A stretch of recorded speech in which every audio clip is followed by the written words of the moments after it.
Os movimentos religiosos que, no final da Idade Média, através dos teólogos John Wycliffe e Jan Hus, começaram a questionar o poder da Igreja Católica e acabariam culminando em movimentos reformadores.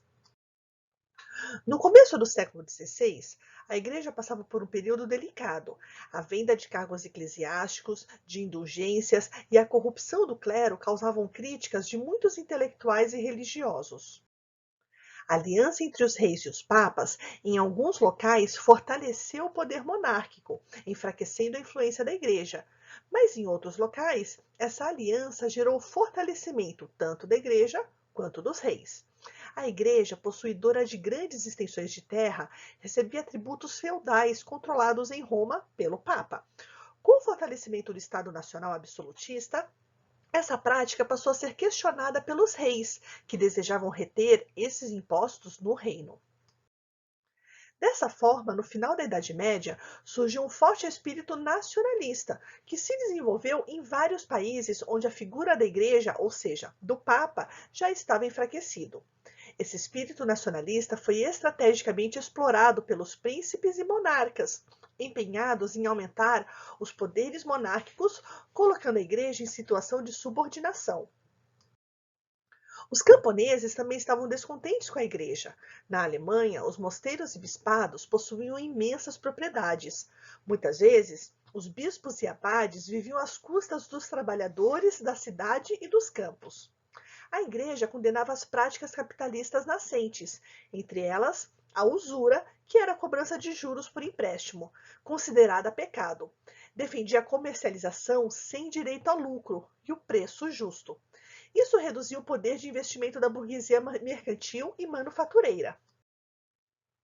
Devemos lembrar que a reforma ocorre na mesma época do Renascimento, das grandes navegações e da centralização monárquica que culmina no absolutismo. Nesse período, o espírito crítico do humanismo e o aperfeiçoamento da imprensa por Gutenberg contribuíram para a difusão das obras escritas, entre elas a Bíblia. Ao traduzir a Bíblia para outras línguas, vislumbrou-se a possibilidade de cristãos e não cristãos de ler e interpretar, sem mediação, recebendo conhecimento imediato sobre o cristianismo e suas verdadeiras práticas. Lutero admirava os escritos e as ideias de Jan Hus sobre a liberdade cristã e a necessidade de reconduzir o mundo cristão à simplicidade da vida dos primeiros apóstolos. Através de exaustivo estudo, Lutero elaborou 95 teses que criticavam duramente a compra de indulgências e a corrupção do clero católico. Esses princípios foram considerados uma afronta à Igreja Católica. Lutero foi declarado herege e excomungado, refugiando-se na Saxônia. Lutero não tinha pretensão de criar uma nova igreja, mas a repercussão de suas teses foi amplamente difundida e suas ideias passadas adiante.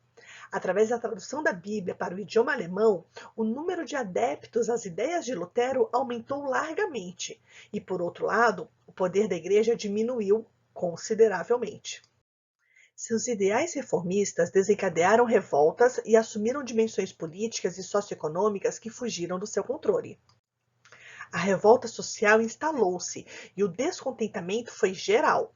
Os príncipes tomaram as terras pertencentes à Igreja Católica e os camponeses revoltaram-se em 1524 contra a exploração da Igreja e dos príncipes. Esses camponeses seguiam líderes da seita que se autodenominou de Anabatistas, Ulrich von Hunter e Thomas Müntzer. Lutero, que era protegido pelos príncipes, condenou a revolta dos camponeses e dos líderes protestantes radicais. Um grande número de camponeses revoltados foi massacrado pelos exércitos organizados pelos príncipes locais, apoiados por Lutero. A reforma religiosa de Lutero chegou a outros países, como a Dinamarca, Suécia, Noruega, os quais foram rompendo os laços com a Igreja Católica, fomentando a reorganização das novas doutrinas religiosas. As guerras religiosas na região da atual Alemanha duraram de 1521 até 1555. Ela só terminou com a assinatura da Paz de Augsburg, que determinava o princípio de que cada governante dentro do Sacro Império poderia escolher sua religião e a de seus súditos. A revolta e os ideais de Lutero se espalharam pelo continente europeu. Suas ideias foram reformuladas por alguns de seus seguidores, particularmente pelo francês João Calvino. Pertencente à burguesia e influenciado pelo humanismo e pelas teses luteranas, Calvino converteu-se em ardente defensor das novas ideias. Calvino foi perseguido e refugiou-se em Genebra, na Suíça, onde a reforma já havia sido adotada.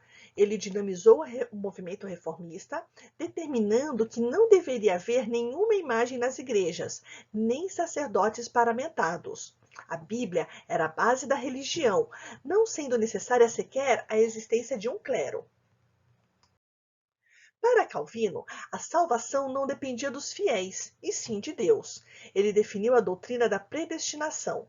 Essa ideia fez com que muitos burgueses europeus se convertessem às ideias de Calvino, pois as ideias calvinistas não condenavam a usura. O calvinismo expandiu-se rapidamente por toda a Europa, mais do que o luteranismo. Atingiu os Países Baixos e a Dinamarca, além da Escócia, cujos seguidores foram chamados de presbiterianos. Na França, de huguenotes e na Inglaterra, de puritanos. Na Inglaterra, percebemos um movimento reformista bastante peculiar. Desde meados do século XIV, o teólogo John Wycliffe realizou duras críticas ao poder material da Igreja. Além dele, Thomas Moros também teceu críticas ao papel desempenhado pela Igreja Católica durante o século XVI.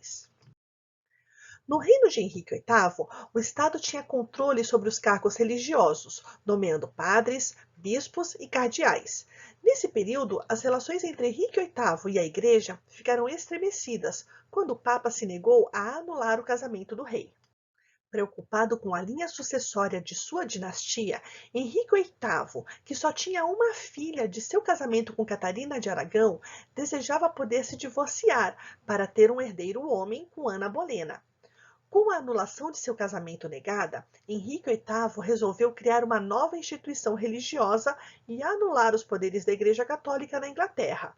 Em 1534, o parlamento inglês aprovou o Ato de Supremacia, que anunciou a criação da Igreja Anglicana.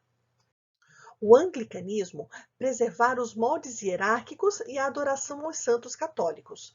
No que se refere às suas doutrinas, o anglicanismo incorporou alguns princípios calvinistas.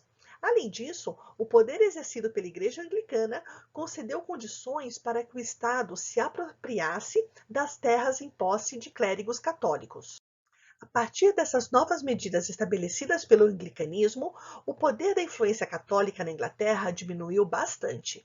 Por outro lado, as características dessa nova igreja cristã incentivaram a ampliação das atividades burguesas na Inglaterra.